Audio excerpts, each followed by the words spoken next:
Welcome to Entrepreneurs, Executives, and Eccentrics, a podcast dedicated to the stories, strategies, and secrets of remarkable individuals. Join us as we engage in enlightening conversations with intriguing entrepreneurs, accomplished executives, and fascinating eccentrics, exploring their journeys, triumphs, and unconventional wisdom that has shaped their success. Whereas I saw product being on shelves really having a tangibility to it, having an impact, changing people's lives, improving people's lives, in some case, saving lives. I mean, really big, heavy duty stuff. Get ready to meet Thomas Moeller, a seasoned designer with a 28-year career that spans an impressive array of companies including Samsung, Nespresso, L'Oreal, Logitech, Bentley, Ferrari, Lincoln, McLaren, Ford, and Volvo. Self-taught during the early days of the internet, Thomas has carved out a unique niche in multidisciplinary design, seamlessly integrating digital, industrial, and brand experiences. Thomas Moeller, welcome. How are you doing today? I'm good, Scott. Thank you.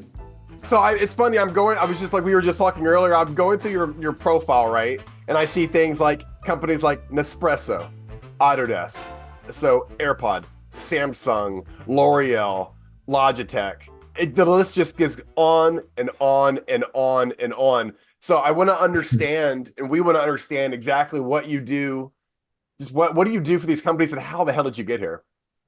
Yeah, I mean, it's an exhausting list when I look back on it. I mean, I'm looking at like a 28-year career. So, it's super exciting. I've got a lot of war wounds and experience along the way. Basically, what I do these days, broad brushstrokes, an experienced designer, really thinking about multidisciplinary kind of integrated design across kind of everything. I just don't believe that design is really constrained to a particular discipline. Great design, looks across the whole human experience. We're looking at behavioral psychologies, how it improves lives. Design can just sort of change everything. And somehow we've gotten into, if you need a brand, you go to a traditional brand agency, or you need a website, you go to a digital agency. If you need a product, you go to an industrial design agency. But a lot of those things become isolated. They become, very sort of good at doing one particular thing. And over my career, I've been lucky enough to do a lot of different things and ultimately think, we need to solve these things holistically, right? We're becoming prescriptive. People are using the same design patterns, the same sort of muscle memory, especially in digital, okay? Everybody and their brother is kind of like, you open up Figma or something and you're a digital designer, and it just doesn't really work like that, right?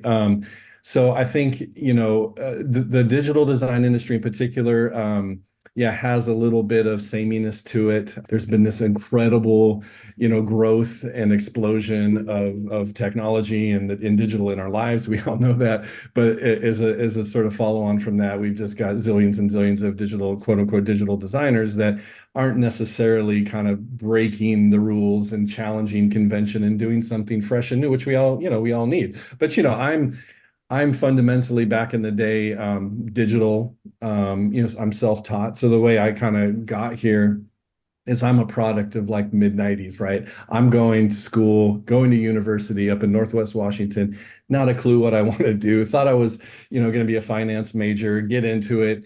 And, we're talking 93, 94. And I mean, these are early days of the internet, right? Yeah. So, there are no classes. You can't, not only were there no majors, there are no classes at university to do this. There's barely Google or like Alta Vista. That's going to use YouTube. It was Alta Vista, and Yahoo. I mean, nobody had email. If you had email, right. We're talking like green screen, basement, computer lab kind of thing. You're a professor. Yeah. Old school. But somehow I kind of got knew a few people, really got super nerdy on like coding and the systems, and just started like doing front-end coding, back-end coding, design. Like, I didn't know design. I come from kind of an artistic, creative family, but also a very business, sort of traditional suit kind of family. But I was kind of, getting my way into computer labs, like the good computer labs, and just basically burning the midnight oil to just play around with this new phenomenon. It was like the internet. Holy shit, what is this thing? Right. And but you're using like fax machines, like old mainframes, because that's what was in colleges. That was what was available back then. I mean, it's Unix. You're on a Unix green screen in the basement, like typing away. And I mean, it's wild, right? So I was very much self-taught, still am self-taught, don't have a design degree, don't have an art degree. And I think those early days, it was the early frontier, it was like a Wild West. There was some crazy shit on the internet and it was just kind of wild. So I was kind of doing a little bit of everything. And it kind of went from strength to strength to strength. I was, kind of diving super deep into it. But long story short, really, I had one thing that was a key turning point. I had an internship with Boeing down in LA one summer. I had a lot of different internships. I was working with Boeing in a finance capacity, suit and tie, real green, coming in not knowing what Right. I'm doing.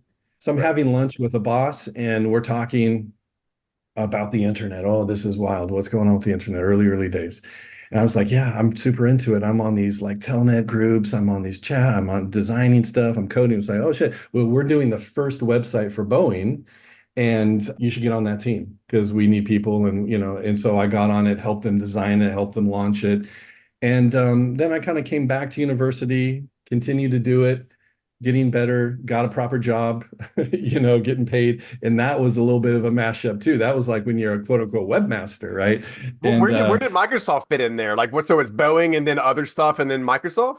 well, no, Boeing was an internship. And then further along, maybe, a couple years later, when I was doing a lot of work, a lot of moonlighting, side jams, freelance work, I was getting a little bit more of a reputation. Some of my stuff was getting published and it was winning some awards and getting out there. And then Microsoft got in touch. I came in as kind of a gun for hire to help them on what was called Project Longhorn, which, Oh, I as we remember. know it today, is Yeah. Windows Vista.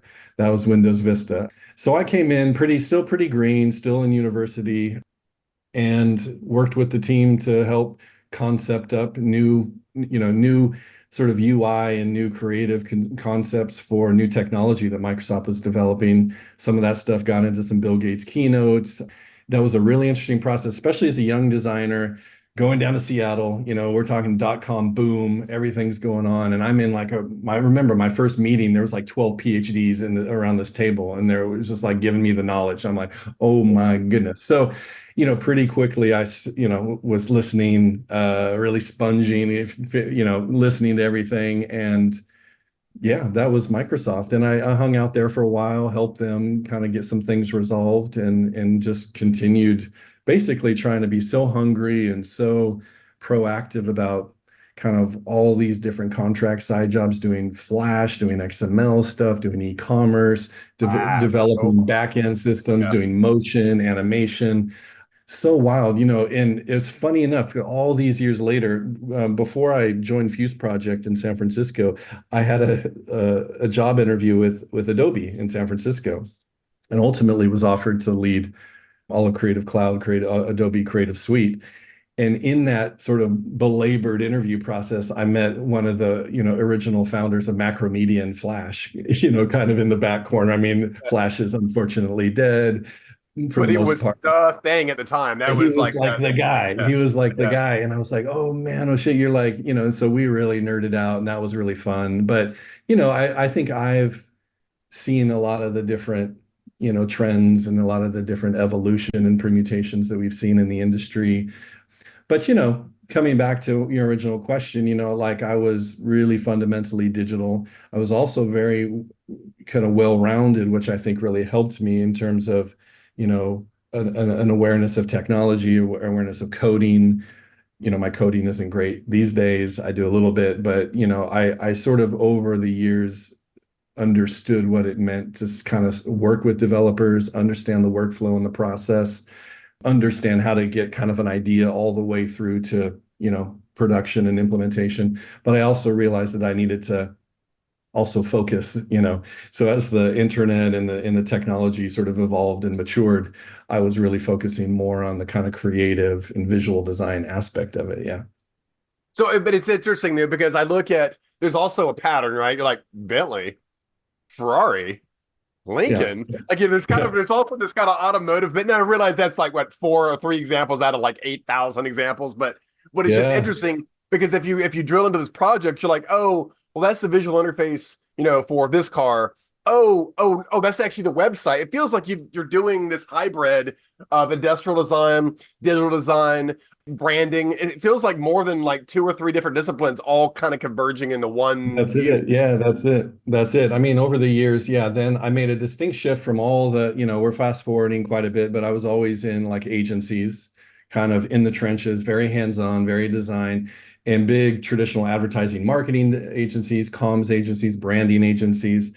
And you know, as the, let's call it the digital industry, evolved and matured, we were starting to get into more experiential stuff. It's like connected retail, apps, digital in products, digital in cars and everything. And so I got more and more of an appreciation and respect for product.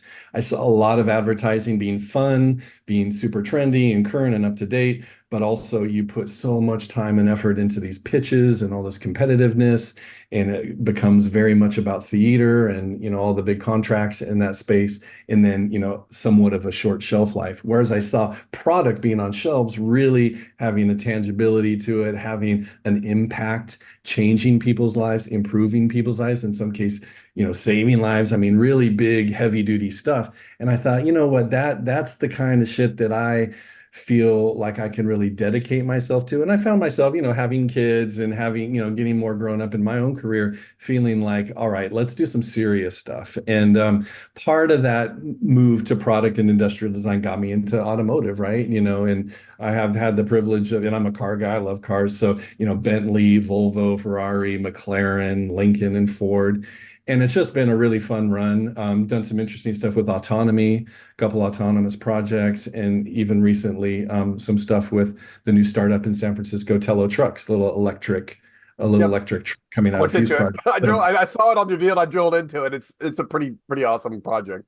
yeah, so super interesting stuff from a product and an experienced designer, because so many things when you get into automotive is not necessarily designing a screen or designing a truck that's electric. You're looking at almost infrastructure and the design of cities. You can't really think about autonomy without thinking about, the design and, movement through the adaptation of modern cities, because it just kind of doesn't work. It's like a square peg in a round hole. You can't just, flood the streets with autonomous vehicles. And it becomes this sort of, conceptual idea that just falls apart really quickly. So, from a design point of view, you really have to think, well, what are we trying to solve here? This is not just a cool looking vehicle. We've got to design very fundamental behavior and, human experience. And so that gets deep, deep, deep into strategic, experience and UX design. But really fascinating when you see things like product and industrial design, material science, electrical, mechanical engineering, all that production process, all the brilliance that I love from working with industrial designers. I just go and soak all of that up because I love all of their process. But when you merge that with brand, when you merge it with deep strategic insights, when you merge that with amazing digital design, you become, it's sort of like this 1+1 = 3 sort of a thing. Everybody's sort of riffing off of each other. You're really thinking about it in such different ways that the impact of it, the output of it is, yeah, it's really fascinating. So that's what I love. Yeah. And that's kind of my world this day. And that's why, I founded ZeroSixty Design, a new design studio, about a year old now. And it's really just about, harnessing that potential, creating impact through design, and design is like big design. It's not necessarily like, oh, I need an app or I need a website or whatever. It's about, let's look at the whole picture. Like, for instance, I drill into a little bit of Lincoln or maybe Bentley or something. It feels like a lifestyle. It's almost like this design thought process through the lens of of the brand itself a little bit, right? And Yeah. I'm Yeah. just kind of going through. For instance, what did you do for Nespresso? Like that's, I mean, we here at the Terman household, we're big coffee people, and Yeah. one of Yeah. the many machines we have is Nespresso. What did you do with them? Well, Nespresso came to us and really wanted to look at an out-of-home experience, right? So they're looking at, hey, we've been in home with our machines and our pods. What can we do to kind of take that out into the world? That might mean in shopping centers, transport, train stations. It might be in retail. It might be in offices. So there's this whole movement of how can we retain the purity and the brand, the halo, and all the benefits we have and take that out into the world. So it started as a very industrial design, almost modular. At Fuse Project a long time ago, we did a robotic barista coffee thing called Brigo. It's now been acquired by Costa Coffee, I believe. But this is a thing, and you see them in the airports, big like barista setup, but it's all like touch screen. You go boop, boop, boop, and it creates your cappuccino and you pop it out. And it's like one of the first sort of robotic barista machines.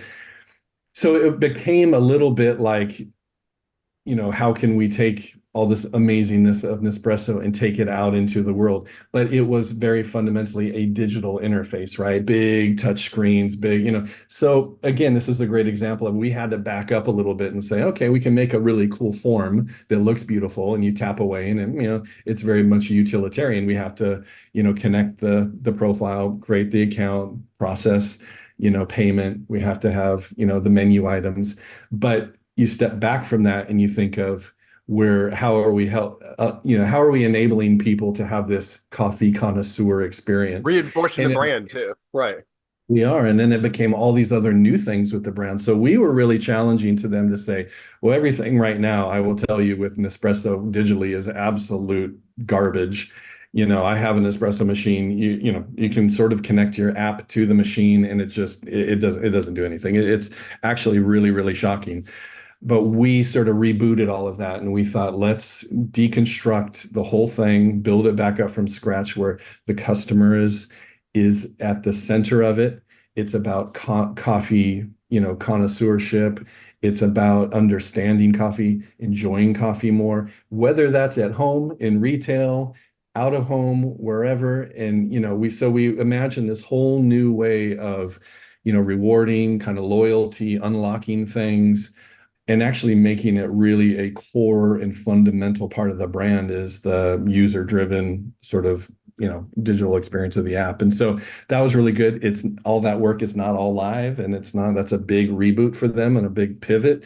And so that was a really fascinating thing because it also became then the expression of the brand. It became digital tools. It was unlocking new menu items. It was about deep personalization. It was about combining coffee with other things.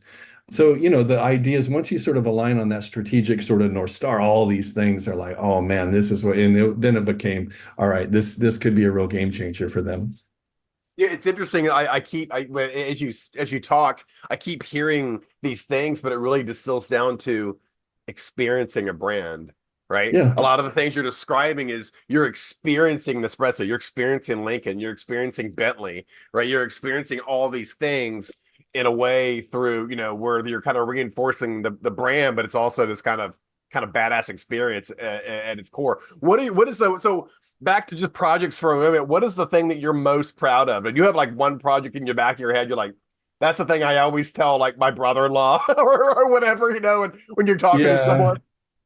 Well, that's a good and that's a tricky answer because there's a lot there. There's a lot there. I mean, I'm proud of a lot of stuff that we've done at Fuse Project because at Fuse Project and this is Yves Bahar and his sort of guidance and sort of genius around doing less about creating beautiful objects of desire and beautiful premium things and more about how can we put things out in the world that are for like everyone and how can we improve people's lives, right? So there are things like the Snoo baby bassinet, right, that came out of Fuse that I was involved with.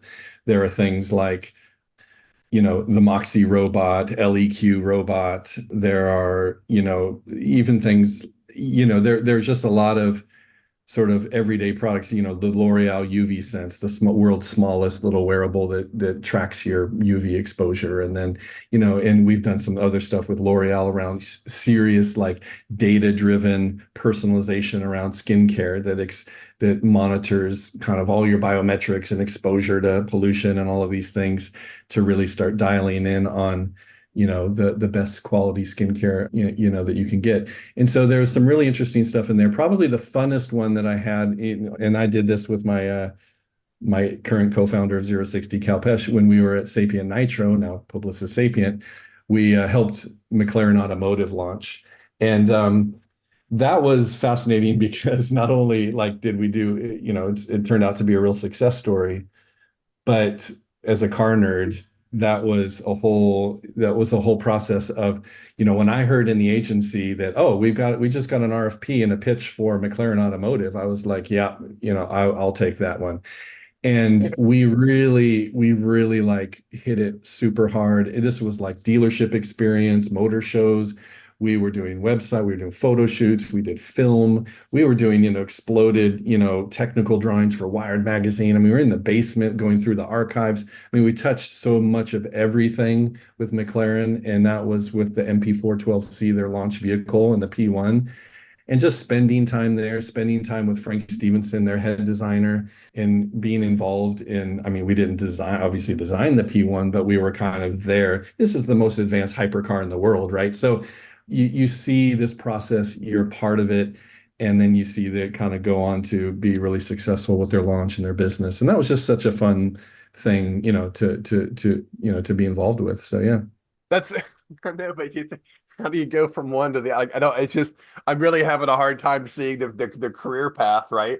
Because it just feels like you just get sucked into this creative director type position, or this kind of like rubber meets the road, creative and design, and it's a very enviable place, right? Because you're literally in and around brands that are just badass, that are just so interesting, right? How long does a McLaren project last? Is it weeks, months, years? How's that work? No, that was probably, gosh, I mean, that might have been year and a half, something like that. All you're doing is experiencing the McLaren. You're just because that's what you do, right? You're just kind of experiencing it and you're trying to translate it. And that Yeah, we sounds did. And of awesome. course, you're like, well, we need to go drive these cars, right? So that's the first thing. And then they're like, well, we haven't even driven them, but we did get a manage. I took the whole team to, which was effectively the Top Gear track. If you're a car guy and you watch Top Gear back, the old Top Gear track here, this was out of in well, McLaren is in Woking, but yeah, we had this amazing day of driving McLarens and Ferraris and Lamborghinis, and that's just like, oh my goodness, this is a cool job.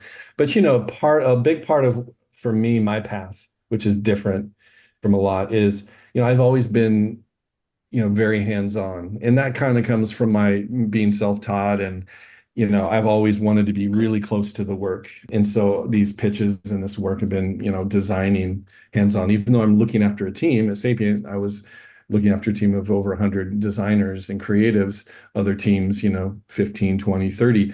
But I've always felt like my own interest in leadership technique, or approach, has been kind of in the trenches, if you like. And I've seen a lot of creative directors and executive creative directors and chief creative officers, whatever, sort of be more idea people. They're more like that art director. I got the ideas, and that's fine, and that's great. And I like to think over the years I've honed an approach to having, great ideas as well. But my interest is, okay, Fusion. Yeah. let's make the, because I believe, like, if you were on Savile Row or something, or if you went to a couture dress designer, or you're a master woodworker, your sanctuary, the thing that you love to do, is not necessarily selling it and talking about it all day. You want to go back into your studio and you want to pick up your tools, and that's your kind of playground, that's your happy place. And for me, that still is what it is. And really, the formation of ZeroSixty, our design studio, is kind of all about that. I always say the more senior you get in the industry, in the design industry, the further away you get from the work, right? And that's for obvious reasons. You're in meetings, you've got your assistant kind of shuffling you around all these calls and meetings, and your team is kind of doing the work, and you become that design leader that I despised when I was young, where they kind of parachute in and talk about, and they have no idea what they're talking about, and they give you It's a called couple. seagull management. It's where you come in, shit on everything, make a bunch of noise, and leave. That's Right? right. That's Seagull right. management. And and Yeah. and there and there's a lot, and there's many, benefits and people that can do that really well. And I've been fortunate enough to be with some like chief creative officers that come in and just like drop some amazing insight, and then leave, and you're like, okay. But I think for me, for ZeroSixty, for Cal Pesh and I, we really want to get back to the thing that we love, right? And that's design and solving problems and wrestling with it, doing the hard work. And,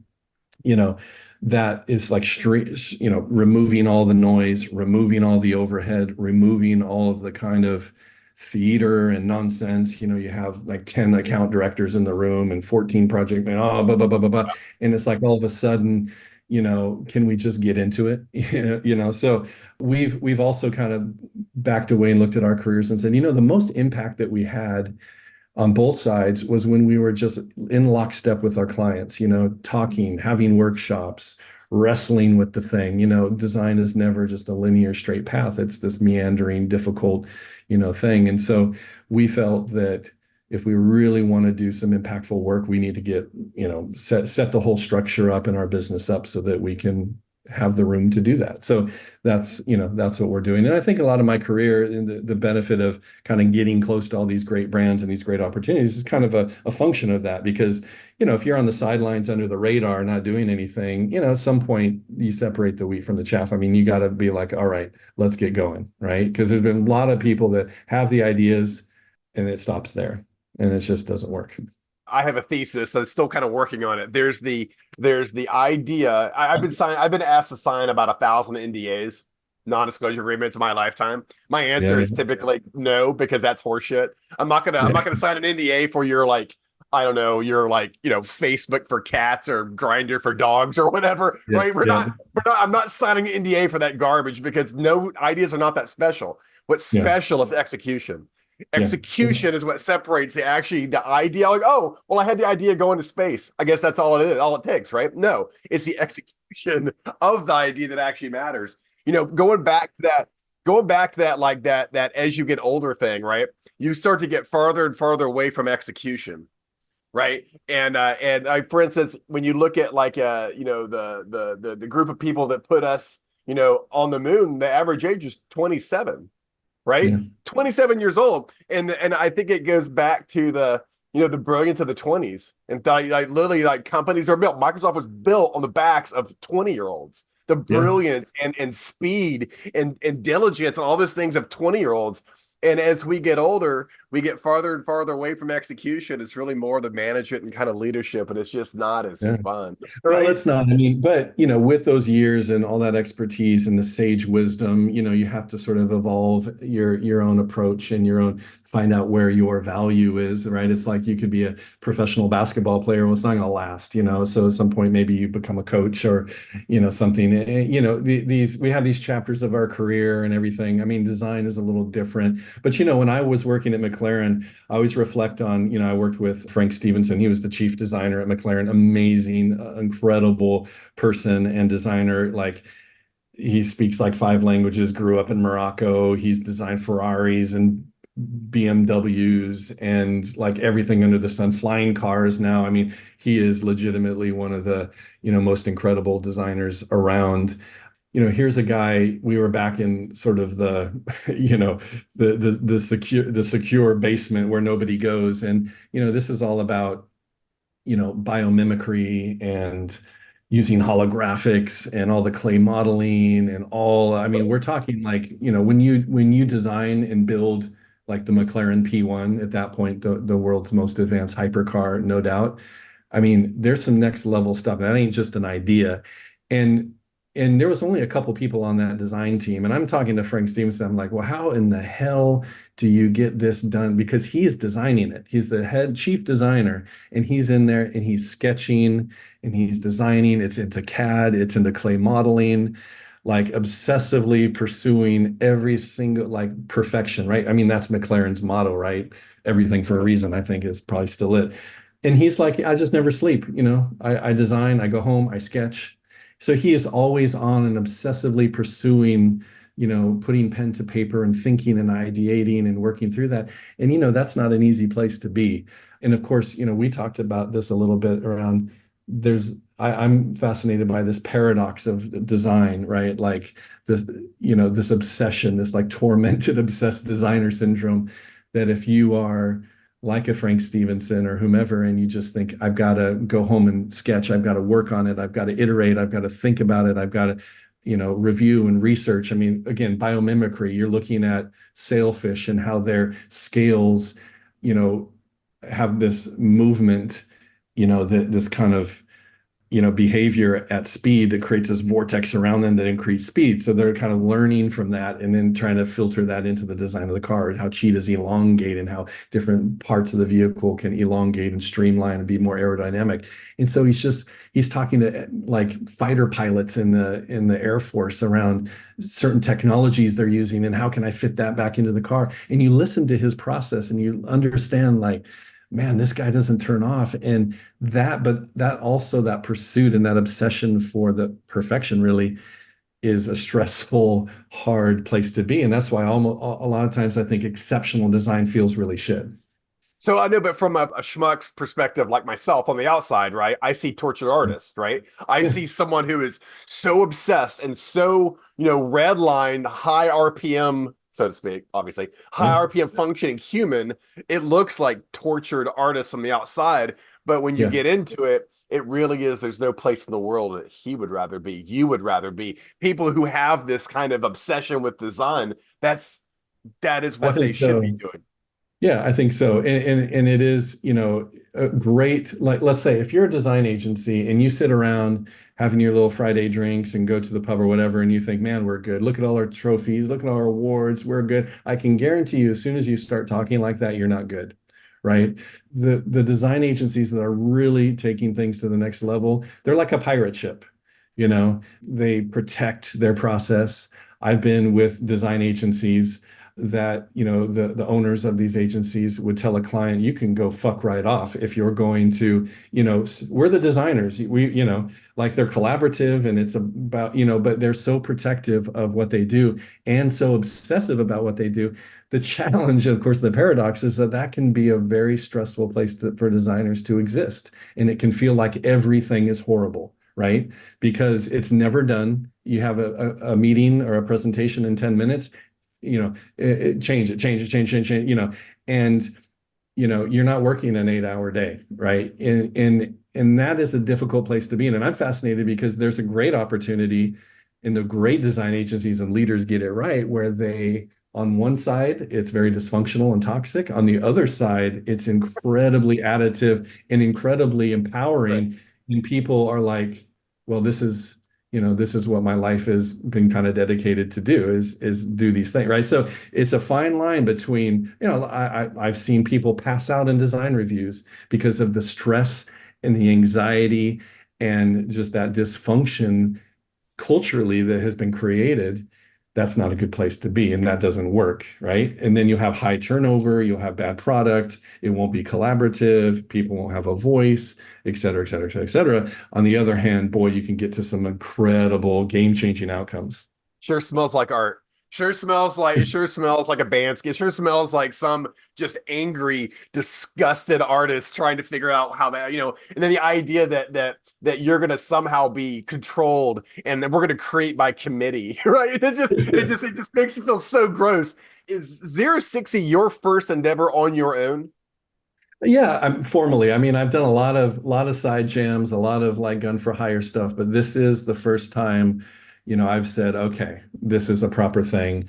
And it's been amazing because after 28 years, you think, but it like all the roads have led there in terms of that wisdom, that experience, and that approach. And so now it's like a formal design studio, and we've got amazing team.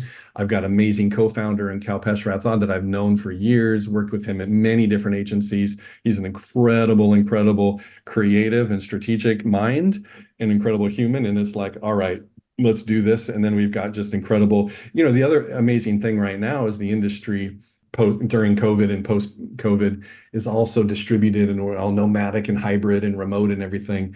And so we're really leaning into that because we have this incredible network of awesome creatives all around the world.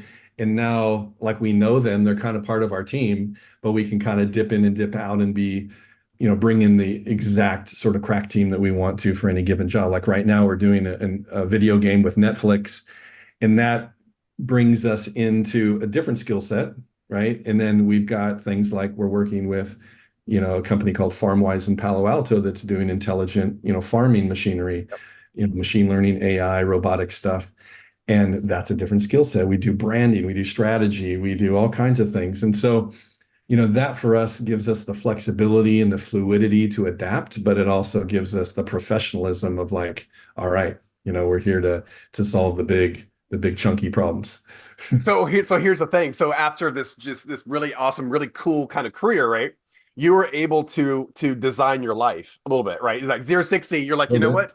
I'm going to try to make this where it doesn't suck, right? I'm going to try to make this where I can actually do a little bit more execution, a little bit more of the things I love to do, right? You can now use geographic arbitrage and hire anybody in the world, right? Before Yeah, you would be geographically stuck to London or Los Angeles or Miami or whatever. And now you sure, can take sure. advantage of the entire world at one time and be as That's creative right. as kind of red line out and max it out. So with all that said, when you created this agency, what did you have in mind when you were doing it? You're like, I'm done working for someone else and I want to do execution. And then, like, what was your mindset a little bit?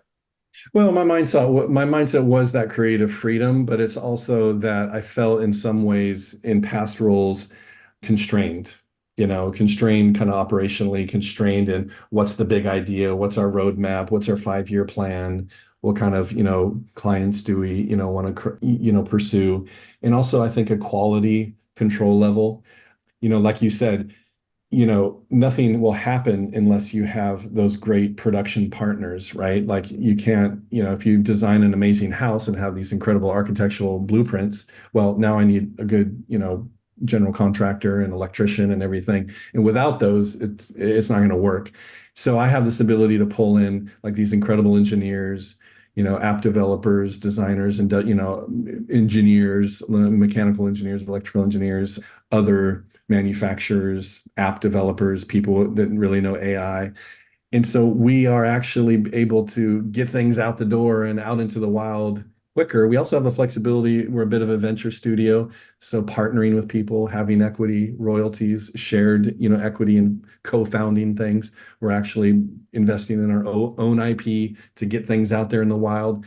So, we can be really streamlined and really focused because we can make the decisions, right? And the other beautiful thing is when it's your company, there's nowhere to hide. There's no, I'm not just like resting on my laurels because I have, a nice paycheck every month. You're driven, you're motivated, and that translates into the work, right? When I work with people, like I'm on the Zoom, we're talking, I'm doing the work, I'm designing, I'm bringing in the team. And the quality, you can see it in the quality, and I think I've also just learned from being, working with some amazing people like Eve Bahar and, some folks at Native Design, people like Malcolm Poynton back in the day at Sapient Nitro, who was like an incredible creative director, ex Ogilvy, just incredibly bright, creative individual that was really disrupting a lot of the digital agency world because he was an ad guy and coming in and like, all right, let's storytelling, big idea, and merging with technology. It's like, huh? Well, that was just kind of mind blowing for us all.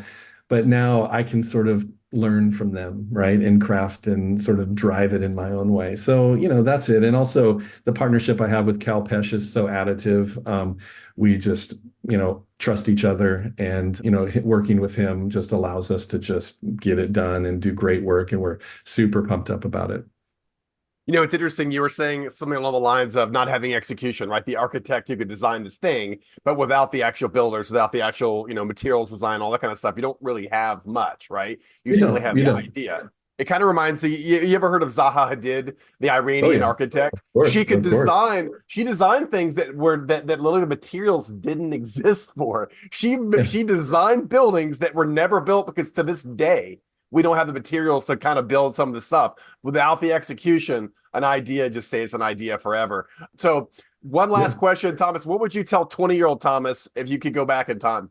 If you could go back and you're like, you know what, 20-year-old Thomas, it's gonna be okay. And what would you tell him exactly? Yeah. Well, that's a tricky one. I mean, I think that first of all, I come from a mindset probably because of my being self-taught and, the early days of just the industry and the technology. I was very much about, working so hard and just spending so much time. I mean, I enjoyed it. I'd work a 14-hour day and come home, have some food and get back on the computer. And I was just always sort of that was my sort of sanctuary and my place of calm. And I just love to design and figure things out. But I was always the first one in, the last one out. There were times where I didn't come home for 3, 4 days just because we're in a big pitch, and just kind of considering that, you work hard and you'll get there. And I do subscribe to that belief, but there's also sort of, you need to work smarter sometimes, not harder. And so, I've gone through a lot of different dot-com kind of ups and downs, a lot of different industries. I don't play the political game. I believe that great work and, will just sort of good things will happen from that. And, I think the unfortunate reality is there's a game that people play. It's marketing, it's politics, it's all these little things. And you have to promote yourself. You need to position yourself in the right way and align yourself with good people. And, so that's been tricky, to be just being smarter about some of the moves that I've made, because I've been like the one grafting it out down in the basement, jamming it out for 18 hours a day. And then, sometimes it's just like, well, that's just kind of, people take it for granted or advantage of it. But if I were 20 years old these days, I mean, the industry has changed so much, like you can be a remote designer, like you can be a hybrid designer and move all around the world and go in and out. You can join up with 5 of your friends that are all on a remote job and go off to Thailand, go off to Tokyo, go off to Lisbon, do whatever you want. And there is a whole new era of this industry. We've got AI, we've got all these new things happening. That affords you a lot of different choices as a young designer. It might be that you can do a lot, you have more time to be flexible about, better work-life balance. You can find other skills to develop. You can get entrepreneurial. You can maybe save a lot of money and maybe do some investing and, some little startup stuff on the side. Like there's definitely, I think, oh, back in the day, that was a whole new open frontier and wild, wild west. Well, we're still in it. We're still in it, with AI and a lot of the different things that are coming up in our world these days just have more questions than answers.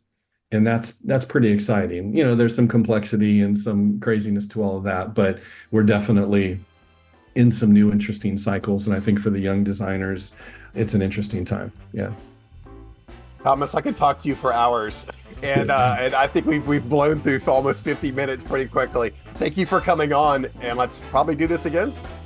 Yeah, man, it's fun. Yeah, there's so much to talk about, man, and it's great chatting with you, and happy to discuss more anytime, man.